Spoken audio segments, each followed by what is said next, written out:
ഗ്രഹനില ചിന്തനം എന്ന യൂട്യൂബ് ചാനലിൻ്റെ മറ്റൊരു അധ്യായത്തിലേക്ക് സ്വാഗതം. ഇന്നിവിടെ വിശകലനം ചെയ്യുന്നത് 13/6/1982 ജനിച്ച ഒരാളുടെ ഗ്രഹസ്ഥിതിയാണ്. ചതയമാണ് നക്ഷത്രം. ചതയം 2-ാം പാദം. തുലാലഗ്നം. ലഗ്നത്തിൽ വ്യാഴം. 2-ൽ ധനസ്ഥാനത്ത് ഗുളികൻ. 3-ൽ കേതു. 4 ശൂന്യം. 5-ൽ ചന്ദ്രൻ. 6 ശൂന്യം. 7-ൽ ശുക്രൻ. 8-ൽ സൂര്യൻ ബുധൻ. 9-ൽ രാഹു. 10-11 ഭാവങ്ങൾ ശൂന്യം. 12-ൽ കുജൻ ശനി. ഇതാണ് ഇദ്ദേഹത്തിൻ്റെ ഗ്രഹസ്ഥിതി. ഇദ്ദേഹം എന്നെ വിളിച്ചത് പ്രധാനമായിട്ടും ഹെൽത്ത് ഇഷ്യൂസുമായി ബന്ധപ്പെട്ടിട്ടുള്ള കാര്യങ്ങളെക്കുറിച്ച് സംസാരിക്കാൻ വേണ്ടിയായിരുന്നു. തുലാലഗ്നം അങ്ങനെ വരുമ്പോൾ 6-ാം ഭാവാധിപനായിട്ട് വ്യാഴം നിൽക്കുന്നത് ലഗ്നത്തിൽ. അവിടേക്ക് ഗുളികൻ്റെ ദൃഷ്ടിയുണ്ട്. അസുഖങ്ങളുണ്ടാകും. സ്ഥിരമായി തന്നെ അസുഖങ്ങളുണ്ടാകും. അല്ലെങ്കിൽ അസുഖങ്ങളെ കൊണ്ട് വലിയ രീതിയിൽ ബുദ്ധിമുട്ടുകൾ അനുഭവിക്കേണ്ടി വരുന്ന ഒരു അവസ്ഥ ഇദ്ദേഹത്തിന് ഉണ്ടായിരിക്കാനുള്ള സാധ്യത വളരെ കൂടുതലാണ്. അതങ്ങനെ തന്നെയുമാണ്. ചെറുപ്പകാലം തൊട്ട് തന്നെ ധാരാളമായിട്ട് 1-ലധികം അല്ലെങ്കിൽ 2-ലധികം അല്ലെങ്കിൽ അതിലുമധികം അസുഖങ്ങൾ ഒരേ സമയം കൊണ്ട് നടക്കുന്ന ഒരാൾ കൂടിയാണ് അദ്ദേഹം. 6-ാം ഭാവം രോഗസ്ഥാനത്തിൻ്റെ അധിപൻ, അതായത് വ്യാഴം നിൽക്കുന്നത് ലഗ്നത്തിൽ. അവിടേക്ക് ഗുളികൻ്റെ ദൃഷ്ടി എന്ന് പറയുമ്പോൾ, രോഗസ്ഥാനത്തിൻ്റെ അധിപനായിട്ടുള്ള ഗ്രഹത്തിലേക്ക് ഗുളികൻ്റെ ദൃഷ്ടി എന്ന് പറയുമ്പോൾ അവിടെ രോഗങ്ങളെ തന്നെ കാണണം, കരുതണം. സ്ഥിരമായി മരുന്നുപയോഗം പോലെയുള്ള കാര്യങ്ങൾ, അതും ഈ മരുന്നൊക്കെ നമ്മൾ കഴിച്ചാൽ തന്നെയും വ്യാഴത്തിൻ്റെ ഒരു ആനുകൂല്യം ഉണ്ടെന്നുണ്ടെങ്കിൽ കൃത്യമായിട്ടത് വർക്ക് ചെയ്യുകയും അസുഖങ്ങളെ കുറയ്ക്കുകയും ചെയ്യും. ഇവിടെ അത്തരം നിൽക്കേണ്ടുന്നതായ വ്യാഴം ഗുളികൻ്റെ ദൃഷ്ടിയിൽ തന്നെ ദൃഷ്ടിയേറ്റ് നിൽക്കുമ്പോൾ അസുഖങ്ങൾ ഉണ്ടാവുകയും, എന്നാൽ മരുന്ന് കഴിച്ചാൽ പോലും പലപ്പോഴും അത് ഫലപ്രദമായി നമ്മൾക്ക് ഫലിച്ചോണമെന്ന് പോലുമില്ല. അമിതമായ വണ്ണം പോലെയുള്ള കാര്യങ്ങളോ അല്ലെങ്കിൽ അത്തരം കാര്യങ്ങളോ ഒക്കെ ഉണ്ടാകാനുള്ളൊരു സാധ്യതയും വളരെ കൂടുതലാണ്.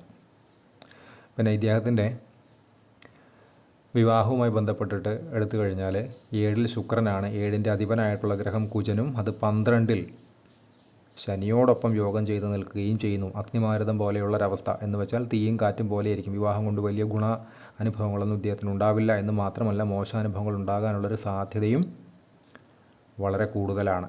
അങ്ങനെ പലപ്പോഴും ഉണ്ടായിട്ടുമുണ്ട്. അതുപോലെ തന്നെ ഇദ്ദേഹത്തിൻ്റെ അഷ്ടമത്തിൻ്റെ അധിപനായിട്ടുള്ള ഗ്രഹം 1, 2, 3, 4, 5, 6, 7, 8 ആണ്. 7-ൽ കുജൻ്റെ ക്ഷേത്രത്തിൽ നിൽക്കുന്നത്. അഷ്ടമത്തിൽ സൂര്യൻ ബുധൻ. അവിടേക്ക് രാഹുവിൻ്റെ ദൃഷ്ടിയുണ്ട്. അതും നല്ലതല്ല. ആരോഗ്യ സംബന്ധമായിട്ടുള്ള കാര്യങ്ങൾക്കൊന്നും അത്ര ബെറ്ററായിട്ടുള്ളൊരവസ്ഥയല്ല അത് എന്ന് പറയേണ്ടി വരും.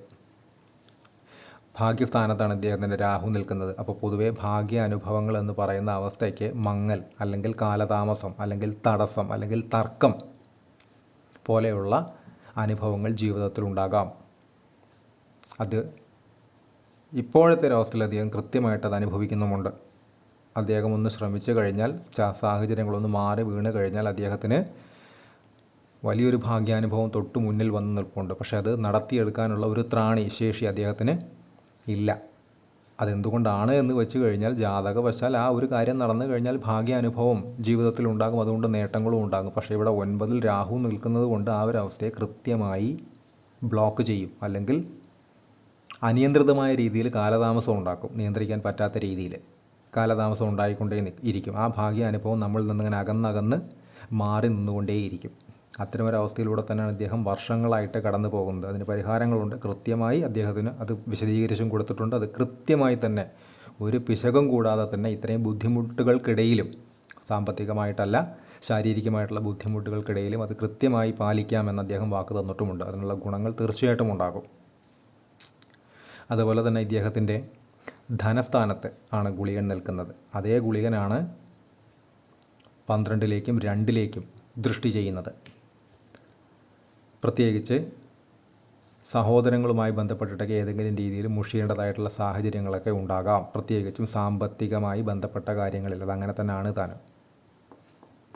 അതിനാണ് നേരത്തെ പറഞ്ഞ ഭാഗ്യാനുഭവമായി ബന്ധപ്പെട്ടുള്ള തടസ്സവും വന്നിട്ടുള്ളത്. ഇവിടെ അത് കൃത്യമായിരിക്കും. 3 ഇളയ സഹോദരൻ സഹോദരി പോലെയുള്ള ഭാവമാണ് 3 എന്ന് പറയുന്നത്. അവിടേക്ക് ഗുളികൻ്റെ ദൃഷ്ടിയുണ്ട്. അതുപോലെ തന്നെ ധനസ്ഥാനത്ത് ഗുളികൻ നിൽക്കുമ്പോൾ 100 രൂപ നമ്മൾ സമ്പാദിച്ചാലും 110 രൂപ ചിലവാകുന്നൊരവസ്ഥയുണ്ടാകും. അത് പലപ്പോഴും നമ്മൾ അറിഞ്ഞോണമെന്ന് പോലുമില്ല. കാശൊഴുകി പോയിക്കൊണ്ടേയിരിക്കും.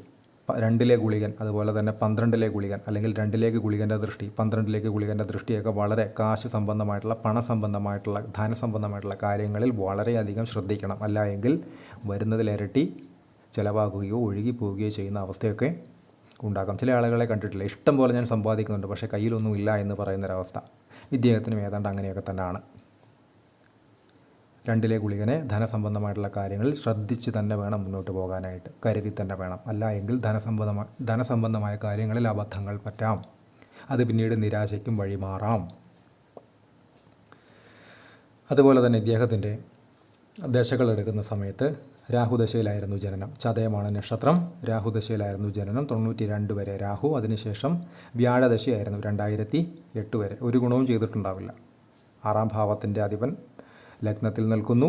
ഗുളികൻ്റെ ദൃഷ്ടിയേറ്റ് നിൽക്കുന്ന വ്യാഴം. പ്രത്യേകിച്ചൊന്നും വ്യാഴത്തിന് അവിടെ ചെയ്യാനില്ല. ഗുളികൻ്റെ നെഗറ്റീവ്സ് എല്ലാം തന്നെ കിട്ടുന്ന ഒരു സമയമായിരുന്നിരിക്കാം വ്യാഴമെന്ന് പറയുന്നത്. ഇത്തരം ആളുകൾക്ക് പൊതുവെ അത്തരം അനുഭവങ്ങൾ ഒരുപാട് കണ്ടുവരുന്നുണ്ട്. ഇദ്ദേഹത്തിനും അങ്ങനെ തന്നെയായിരുന്നു, പ്രത്യേകിച്ചും ആരോഗ്യ സംബന്ധമായിട്ടുള്ള കാര്യങ്ങളുമായി ബന്ധപ്പെട്ടിട്ട്.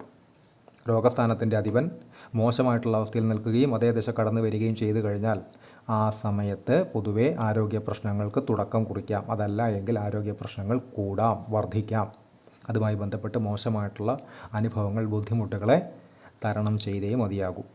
അതുപോലെ തന്നെ ശനി 12-ലാണ് ശനി നിൽക്കുന്നത്. 4-ൻ്റെയും 5-ൻ്റെയും അധിപനായിട്ടുള്ള ഗ്രഹം കുജനോടൊപ്പം 12-ൽ നിൽക്കുന്നു എന്ന് പറയുന്നതും നല്ലതല്ല.